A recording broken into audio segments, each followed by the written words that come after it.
For many of us, the concept of health is defined as absence of disease. But do you really believe that to be true? As a specialist surgeon and teacher, I have come to the firm belief that true health is a balanced state between the mind, the body, and the soul. Under the Knife with Dr. Arun is an attempt to tap into the wisdom of world experts from various fields to learn practical tools that can allow us to change our own destiny. Not just in the field of health and wellness, rather in every facet of a fulfilled life. But it begins with health. Because as Emerson said, health is our first wealth, the value of which is only recognized when it is lost. Join me in welcoming another global expert in this episode as we explore some amazing self-empowering ideas today.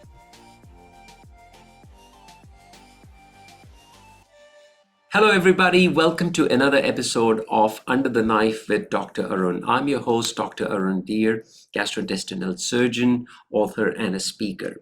Hey, I really love getting interesting people on this podcast because it allows me the opportunity not only to ask them all these questions that I get from you all, my audience, but mostly questions that come in my own mind, and that forms the key basis of my own learning and development, which is really the prime purpose that we are all here for, to develop, to learn, and to grow. So these conversations are here to dissect modern day challenges that keep us from living our ultimate life of health and healing. So with that background, I want to welcome and introduce my guest for today, who is Andrea Putting. Now, Andrea and I met just before COVID in February 2020. Remember that, Andrea, at the Speakers Institute boot camp? And I remember you sort of what stood out about your work was you brought your work in a very relatable way, which was with Chocolate and Coffee Day. Now that really caught my attention because Andrea is the founder of Chocolate and Coffee Day for religious harmony and chocolate and coffee breaks. Now, doesn't that sound interesting? I'm sure there'll be a lot of coffee and a lot of chocolate in our conversation today. But more importantly, she's an advocate for social mission, highlighting the success of those making a difference in the world through her podcast, which is called Social Mission Revolution. And I would urge you all to follow this podcast because Andrea has interviewed me, but more importantly, she's interviewed lots of other very, very learned people that I saw on her podcast. And most importantly, Andrea has just come out with her book. Andrea, we'll be talking a bit more about your book, and I'll ask you to tell me where people can find the book as well. So without further ado, welcome, Andrea. Thank you for taking out the time to speak with me.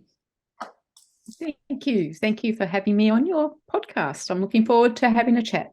Lovely, lovely. So I think what I'm really curious, I want to get straight into this. Tell me about this Coffee and Chocolate Day, or Chocolate and Coffee Day. Let me put it in the right order. So tell me, what is it about and where did the idea come from?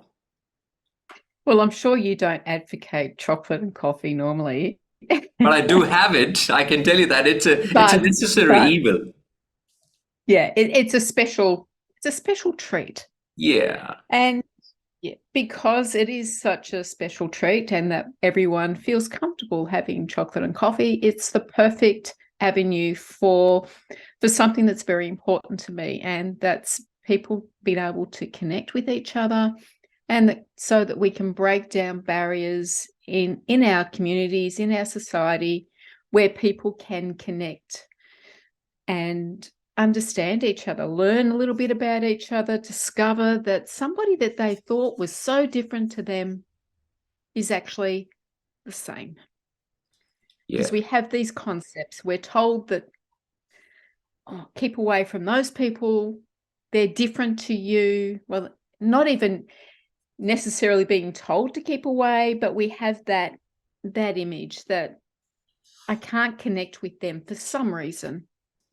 Having chocolate and coffee with somebody is really about taking that time to say, hey, I'm interested in you. I think I want to know about you. What do we have in common? Who are you? Mm. So chocolate has all those endorphins in it that make people feel like they're loved. It gives you I'd say it's like giving someone a hug during social distancing was what I used to say during COVID. But it opens people up. So it has those, similar endorphins than having a hug, than that. Yeah. I mean, Breastfeeding and all that. yeah, I hear you exactly what your premise is around the chocolate and coffee. And I think, I totally agree that dark chocolate has got a lot of therapeutic benefits, as has been shown now with Yes. several studies, antioxidants and all of that. But I think one of the things with regards to, and not critical about the use of chocolate, but I feel sometimes that, chocolate, especially when it comes to women, there is a sense of craving that they have, especially around that time of the month sometimes, Mhm. or for other emotional reasons when they're feeling low and feeling. So my question to you is, why did you choose chocolate and coffee? Is there a reason? Because there are two aspects to everything. There is a good and a bad to everything in life, for that matter. I'm just being a devil's advocate here, so just wanting to Oh, no. know the journey behind it. I completely understand. So there is a whole story behind it, and I kind of found all the excuses to have it to go along with it, as you understand. Correct. But it started from back in 20, I can't remember the year, this terrible, 2015, December the 14th, Yes. 2015, or was it December the 15th, 2014? Right. Sorry, Right. my head gets confused about that some days. Cut that. It started from the Lindt Chocolate Cafe siege that happened many years ago now. Oh, in Sydney. Is that the one? Yes, Yes. that's Yes. right. Right. And so it was taken hostage by a man claiming to be doing this in the name of Allah. Wanted his ISIS flag, and he was just all about making this statement. And so what happened with that was, at the end of the siege, 2 innocent people and the gunman were left dead. There was fear in the community that there would be retaliation against the Muslim community. However, as we all held our breath waiting, and the Muslims took off their religious garb to keep safe when they had to go out, that didn't happen. Instead, 150,000 people flooded social media with the hashtag "I will ride with you."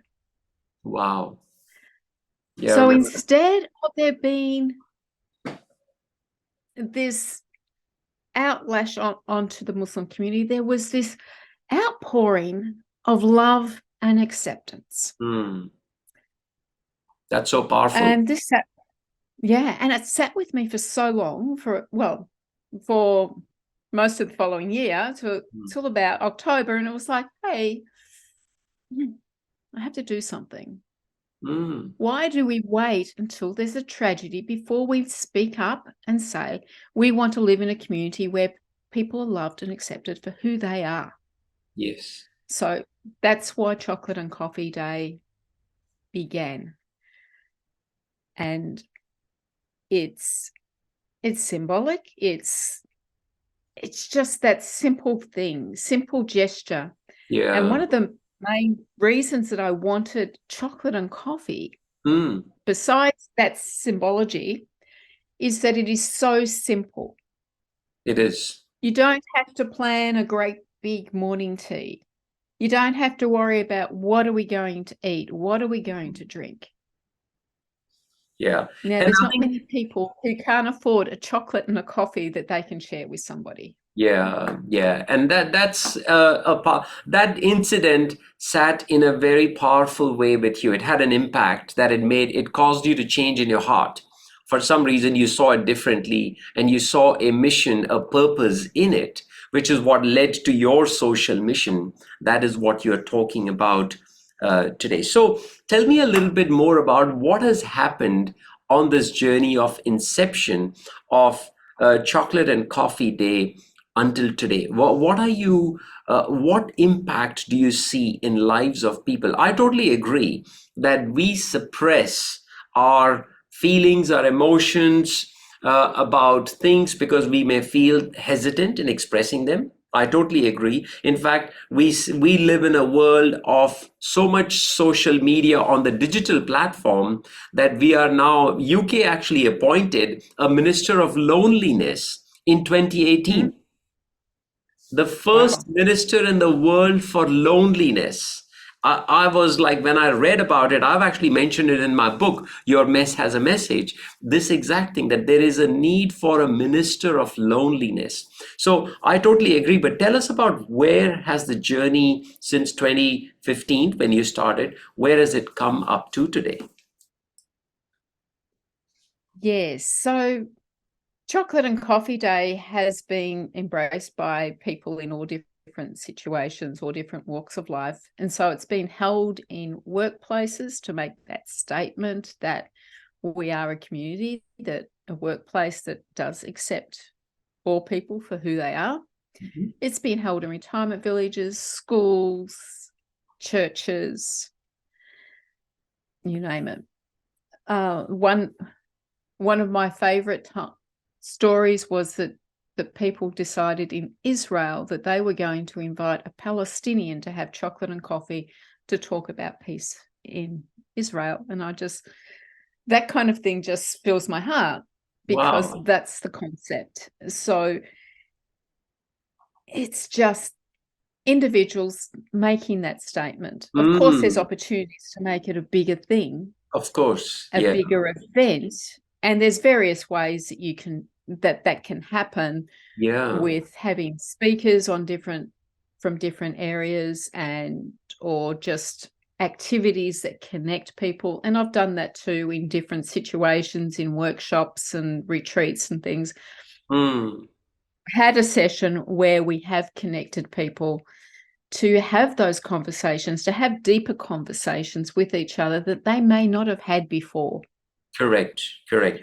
So that they learn. And so sometimes it's people who have known each other for a long time suddenly get to see the other person in a completely new light, Yeah. because they've never had that kind of conversation with each other. Correct. And Andrea, coming from as a medical doctor, as a surgeon, I can tell you when it comes to health and well-being of individuals, it is those suppressed and repressed emotions in individuals that, as they say, it breeds bad blood. That is what leads to disease, these suppressed emotions. And I recently had a gentleman who's 63 years of age, and he said that he hadn't spoken to his brother for almost 25 years. They had an argument over something so silly. For 25 years, he hadn't spoken, and he came to see me because he had significant reflux, acid coming out. That acid was burning him. And I said that, maybe those suppressed emotions are creating a level of stress in your body that it's causing you that internal burn. We call it heartburn. That's the other term Yeah, for reflux problems. A lot of people don't burning know your heart. reflux. Yeah, it's literally burning, as you're saying, it's literally burning your heart because you want to express something and ease off that burden. But because you're carrying this baggage in your own mind, in your own body, it's creating that burn. So I see a lot of, similarity and benefit of this in the space of not just social connection, but I would say health and well-being. Human health and well-being, which has gone to such an extent now that we're just popping in pills and doing procedures to fix Oh, things. yeah. Uh, it kind of breaks my heart when I see people do that. So, can I just put it to you again, Andrea? Tell me a bit about the book. Where did the idea of the book come in, and what concepts do you share? Of course, I'll encourage people to buy the book and read it for themselves, but give us some idea about what the book is about. Yeah. So book you're referring to is Compassionate Purpose, Discovering a Life of Fulfillment. Now, I've written 2 books on this topic. One's Compassionate Purpose and one's Yes. Compassionate Prosperity. So one's for individuals, the other's for business. Right. Where this came from is when I started looking at my social mission, I was in this time of change, of upheaval in my life, where I was looking for what was next. I had been working and I left the job because I just wasn't happy there, and there's a whole lot of stories there that I could tell, but no point. Yes. But before that, I had been a business owner and I lost my passion. So then I was looking for, how do we go to work each day? How do we run our businesses in a way that fills our hearts, that people are happy in business, and when they come home at the end of the day, they're excited about what they did? How do we Correct. do this? And so in the middle of that, this whole thing happened in the Lindt Chocolate Cafe, and I started chocolate and coffee, and I suddenly had this greater purpose.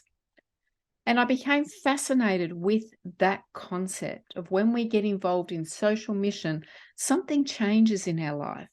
We feel better about ourselves. We are happier. We are healthier. And it was just this whole different way of looking at things.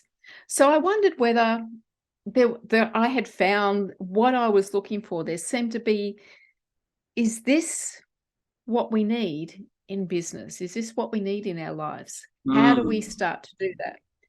From that, I wanted to find out more. I wanted to discover more. And that's when I started my podcast, Social Mission Revolution, because I wanted to know more. I wanted to talk to people who had that experience, and what changes happened in their lives and what changes happened in their businesses. Yeah. Andrea, before So you it's go just any further, can I just ask you, just for the sake of any listener, what do you mean by social mission? Can you just explain that a little bit further, just so that everybody they get the context behind it? Yeah, sure. So when I refer to social mission, I'm talking about doing something for the purpose, for a greater purpose, because you can. It's service before profit. It's looking at what you're doing for other people.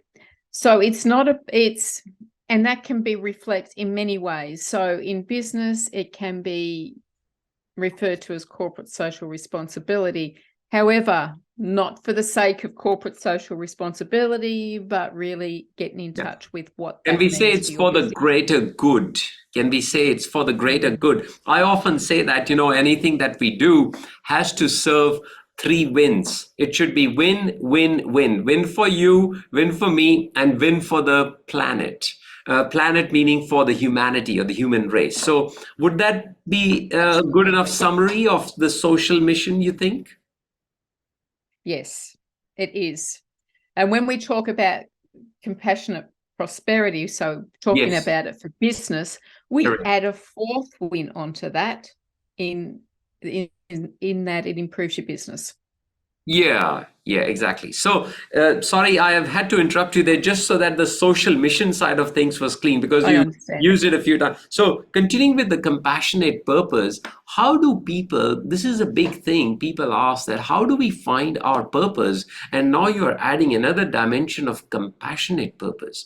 How do we find that? How do we go about with that journey of discovering that for your own self?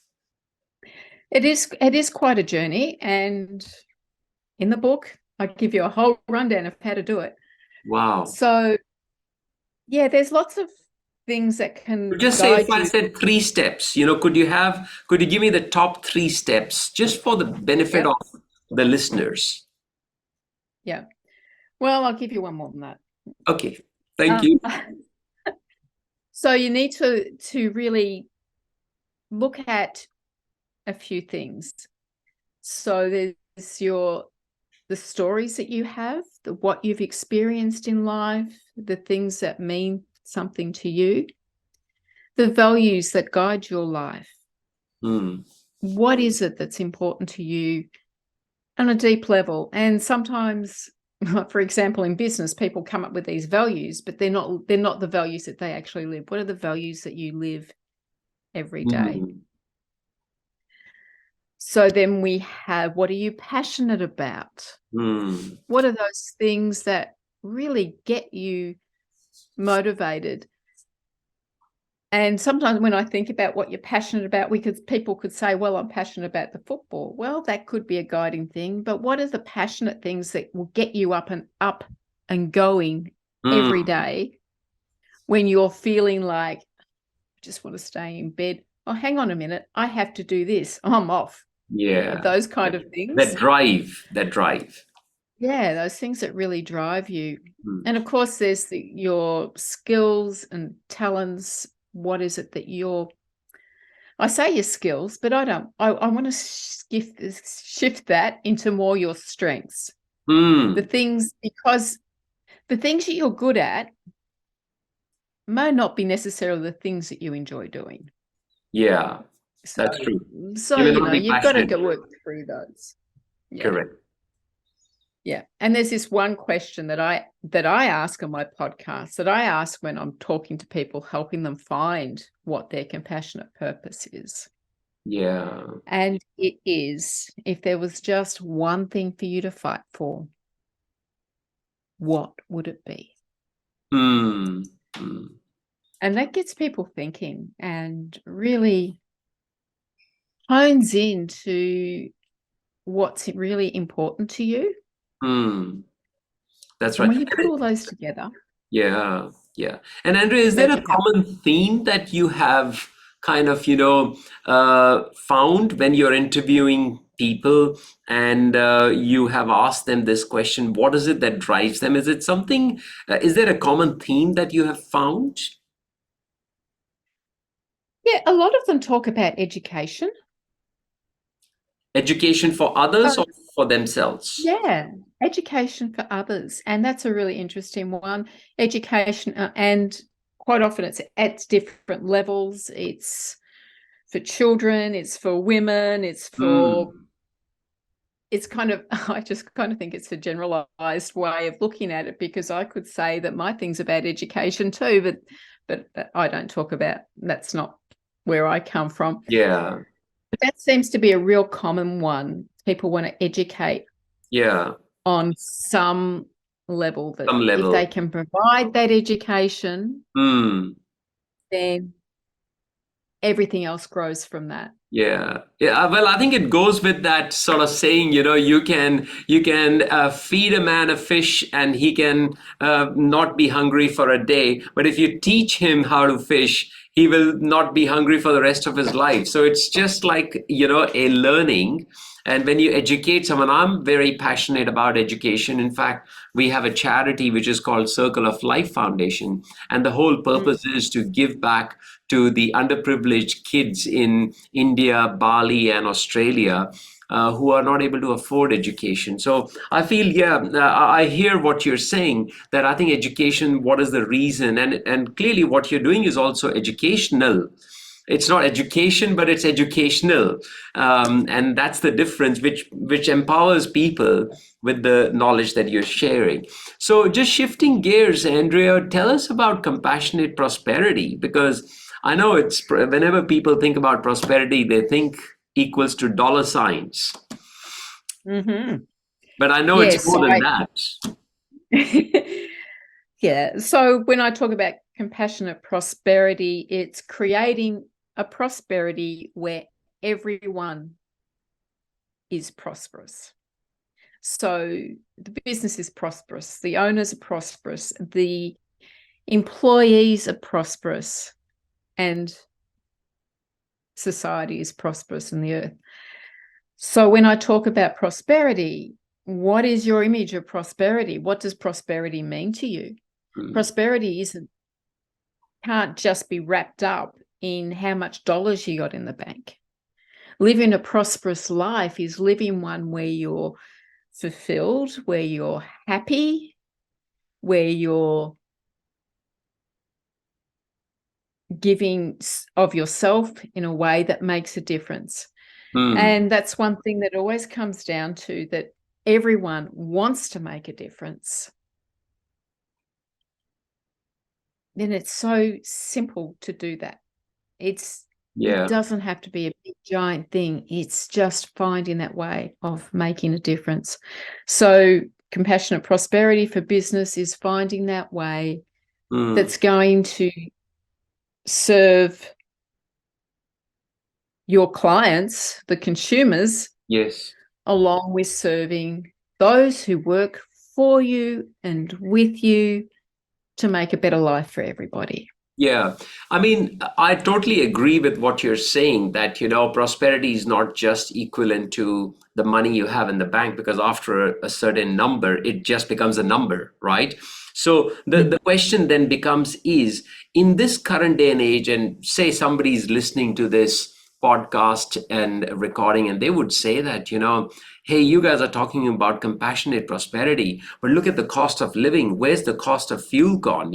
I got to meet my daily demands. Where is time for compassion, and where is time for prosperity for everyone? And we know that, hospitality industry, retail owners, all of that, they're struggling. So how can somebody who may be in that industry, a business owner, how can they take something practical out of it, which from your book and your research and whatever you've done, how can they apply just this maybe one thing that, okay, tell me, how can I bring compassionate prosperity in my life? These are my challenges, though. Yeah, and I understand that. That's one thing that I have found in my research, is that businesses who do engage in compassionate activity are more prosperous in all ways. People want, the consumers, they want to purchase products, they want to support businesses who are supporting, providing to the community. Yeah. So if you've got one thing on the shelf that gives a portion to a charitable cause, and then you've got another one that doesn't, and there's similar products, similar price, which one are you going to buy? Yeah. Even if it's a little bit more, you're going to choose, well, most people are going to choose a product that gives back to the community. Community in a certain way, correct. So it's about having that, I'm not even going to say mindset, it's having that intention. And it has to be a pure intention, because if you do this just to make, because you think, oh, well, it's good for the bottom line, it won't work. No. So if you have that intention that you want to provide a better world, to give it a go at making a difference with your business, engaging your employees in a different level, because employees are more engaged when they're making a difference beyond themselves. And that's a major problem in a lot of businesses. 80% of employees worldwide are disinterested and disengaged in the workplace. I agree with you.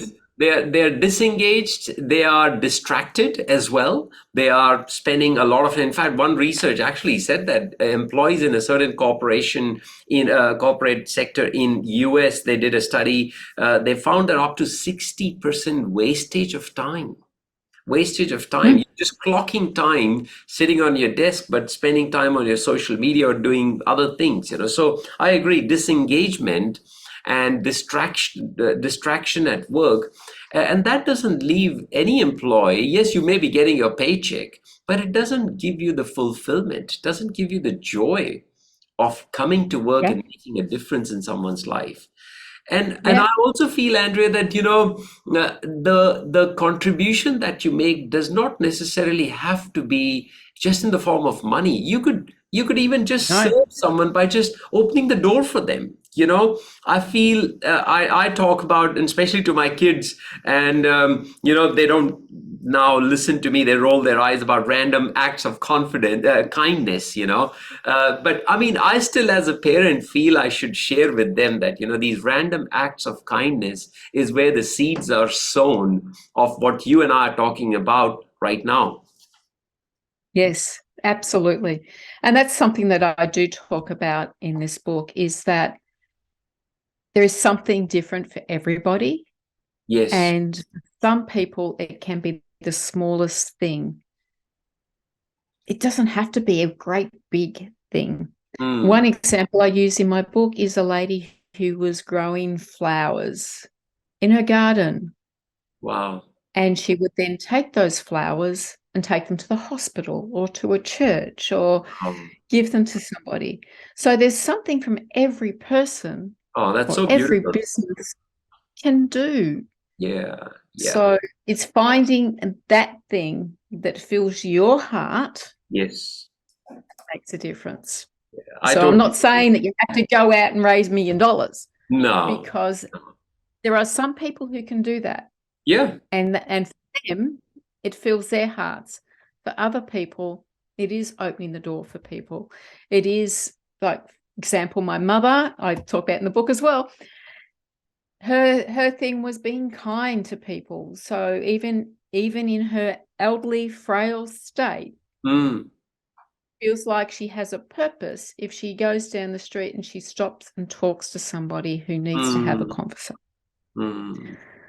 So whoever you are, there's something you can do.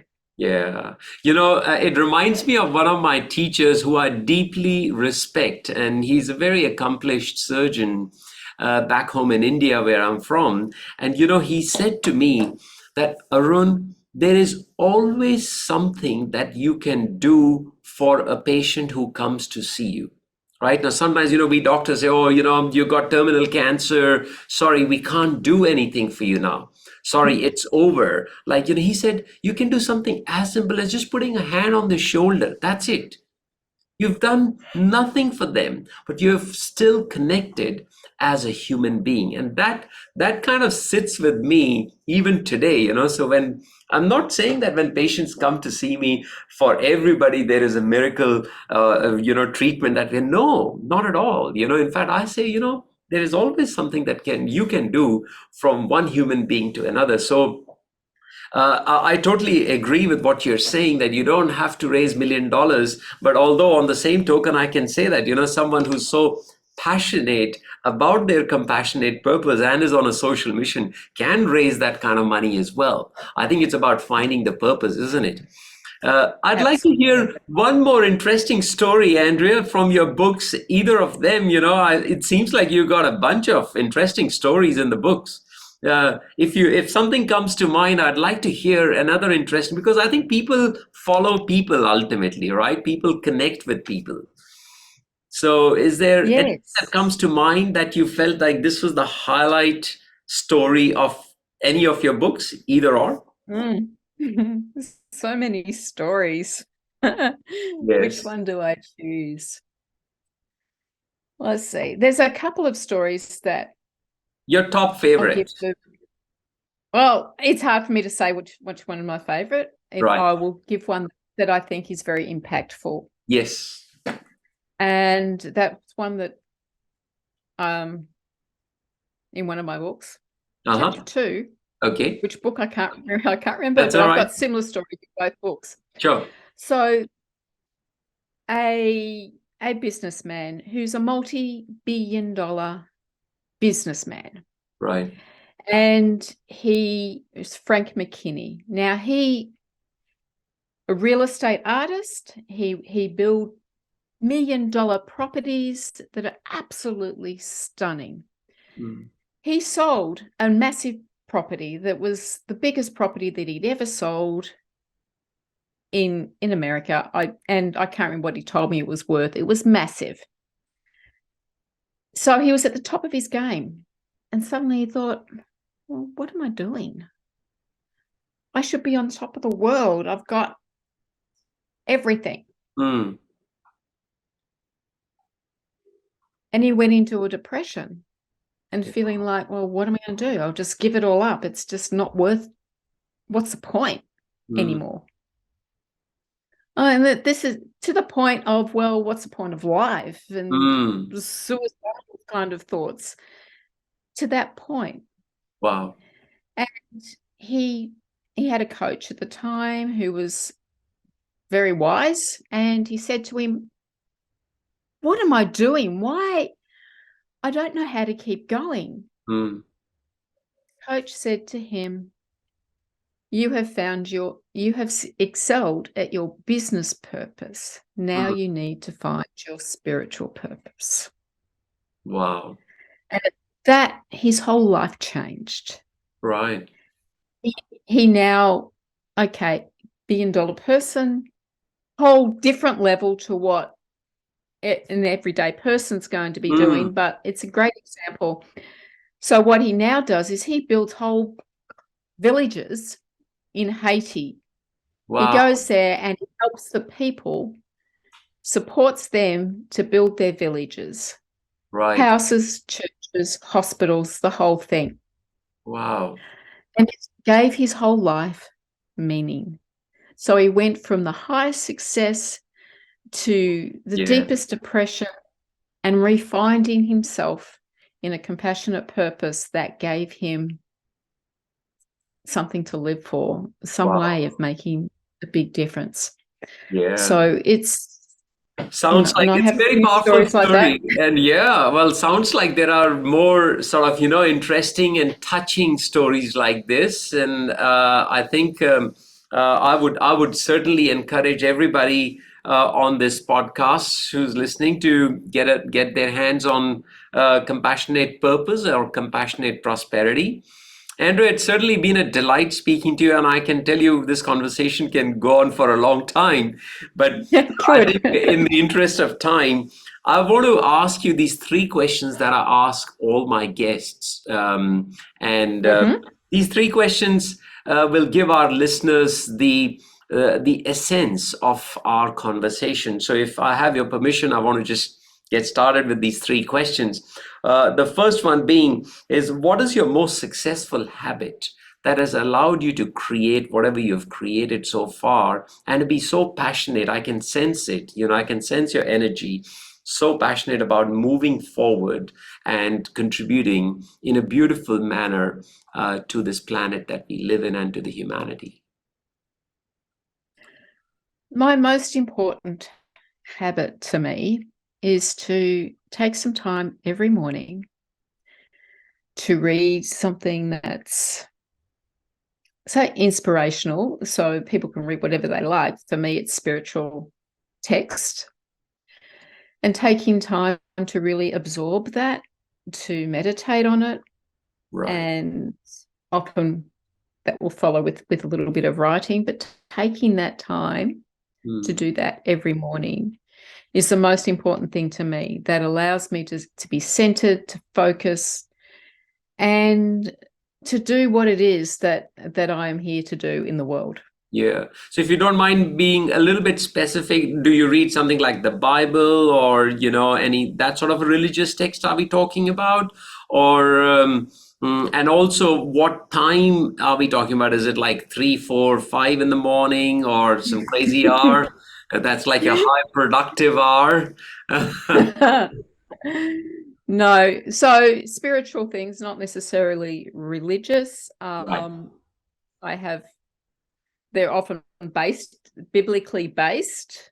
Books which draw out to a deep level of me connecting in with who I am.